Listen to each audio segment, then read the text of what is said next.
feel like my hair looks spongy over here. It's okay, we'll get there. Hello guys, my name is Elizabeth and today I'm going to be doing a book review on the Raphael series by Paula Weston. This is the first book in the series. It is Shadows by Paula Weston. In this series, we follow a girl named Gabby, and she and her brother have recently gone through this accident and her brother is dead, and because she doesn't want to remember all of that and stuff, she moves to another city in Australia. This is set in Australia. There, she befriends this girl and they move in together, and it's been quite a while since they're together. You know, she starts running, being active again, gets a job, you know, the stuff you do to get back into life, and she dearly misses her brother. So one night, she goes out with her friend to the club, you know, like they do because, you know, you're a teenager and whatever. And she meets this guy named Rafa, and he claims that she is one of the Raphael. Now, the Raphael are more than 100 warrior half-angels who just go around the world killing demons, like shadow hunters, but not necessarily. Now, the Raphael are stronger, faster, they can shift, that means they can kind of teleport between places, and he claims that she is one. Obviously, she refuses that, and she's like, no, and as we go on, we realize that her memories are not quite intact as they are. Now that we have the gist of the plot, I'm going to go through the characters, and the first one is obviously Gabby, and she's so funny and just so badass. I loved her so much. She can kick butt, and she's so witty. Her banter with Rafa was one of my favorites. Her banter with anyone are one of my favorites. She's also a librarian, so that was nice to see because it's one of my dreams. It's one of my dreams. And we have Rafa, the angel that finds her, and right off the bat, I'm envisioning Warner shadow me for this guy because he has blonde hair, green eyes. It's amazing. He's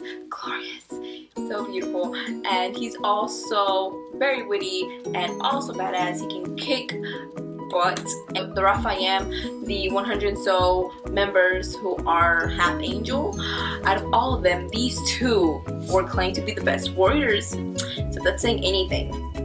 I'm just putting it out there. Also, we have Jude, which is her brother, and we get so many flashbacks to when they were together, and I just loved him. He was always so protective and caring for his sister and vice versa. They really complemented each other, and they were twins, and they would always put each other above anything else, and I love that. They are golds. And then we have Maggie, which is the girl Gabby moves in with at this city. She is her best friend currently, and she just happens to be like that victim, you know, the bystander who doesn't want to get caught into things, but she does get caught into things. We have Jason, this other guy who comes up and he's like kind of courting Maggie. He's very interesting. He's a very interesting character to follow, and you get to learn more about him as the series goes on. And then one important aspect of the Raphael is that they were united, and now they are not. There are two groups separately.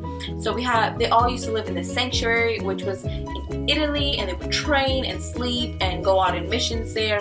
But some chaos and stuff happened, and they've separated. Now we have the outcasts, the ones that chose to leave the sanctuary, and the ones who are still living in the sanctuary, and you'll learn more about that. The pacing of the story is also really fast paced. It's very fast paced. There's action like in every chapter that you read. There's romance, obviously. Writing is really simple, so you can like really read through this like really quickly. I read this in a day, and then I reread it again because I had to reread it again because I loved it so much. Overall, this series is great, and I would like to say thank you to Casey from Casey and Books because she recommended it, and I love her. Every time she recommends just a video where she recommends books, I'm like, add to TBR because they are amazing, guys. These are good books. You guys have to check it out. She's a strong, female, fierce protagonist, and she's complemented with great characters, and the way this series ends, you still have hope.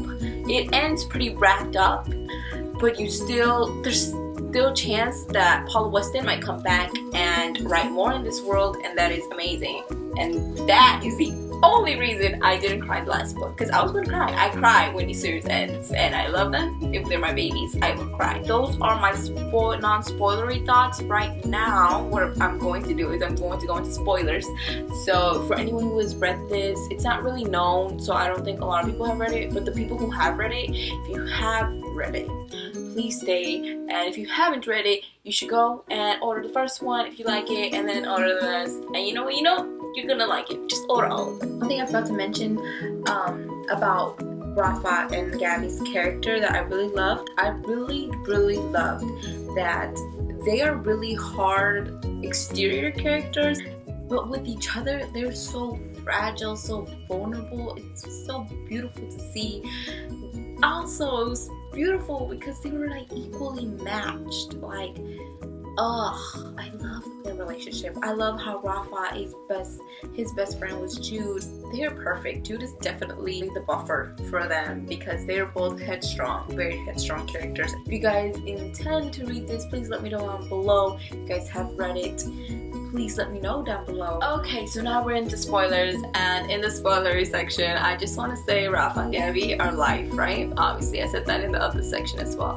But they're life, guys. They just make me breathe air. And their scenes together were just so nice to see, so refreshing to see the girl and the boy go at it physically. It was so good, and I laughed so many times. It's so funny. I really like how we get to see the Fallen, their dads. That was a very nice interaction. I wish there are more books so we can see more of their interactions together with their children, because I really like that, and that's what I'm hoping for in the future, hopefully, because that ending, Jude, he's now in charge of everyone.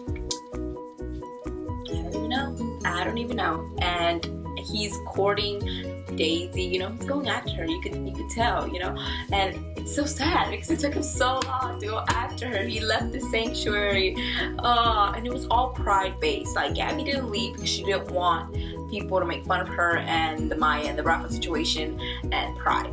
And Jude didn't say I'm gonna stay because also pride. He already said he was leaving. He couldn't take it back. And these characters aggravate me in a way that I love it.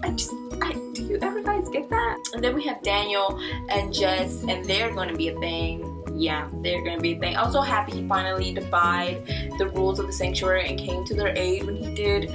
That was really refreshing to see. And Maya, I really started to develop some really good connections with Maya, because in the beginning she just but then now she has reason because of how she is, and I really like that. I also don't know if she's gonna go back with Malinchi. I don't know if that's his name, but it could happen. It could happen. As for Taya, and I did like Taya and Malinchi, but I mean now she's with Simon, so I don't know about that. But everything's good, guys. Everything's good. And the wedding, the cute wedding. So beautiful. It was so beautiful. I love those two. I swear, if they went dark. And so guys, those were my thoughts on this series. I hope you guys enjoyed this video. And if you like this video, click like. And if you like my content, subscribe down below. I'll be linking all my stuff down below. I'll be linking Casey from KCM Books down below as well, so you guys can check her out because she is amazing, phenomenal human being. And I will talk to you guys later. Goodbye.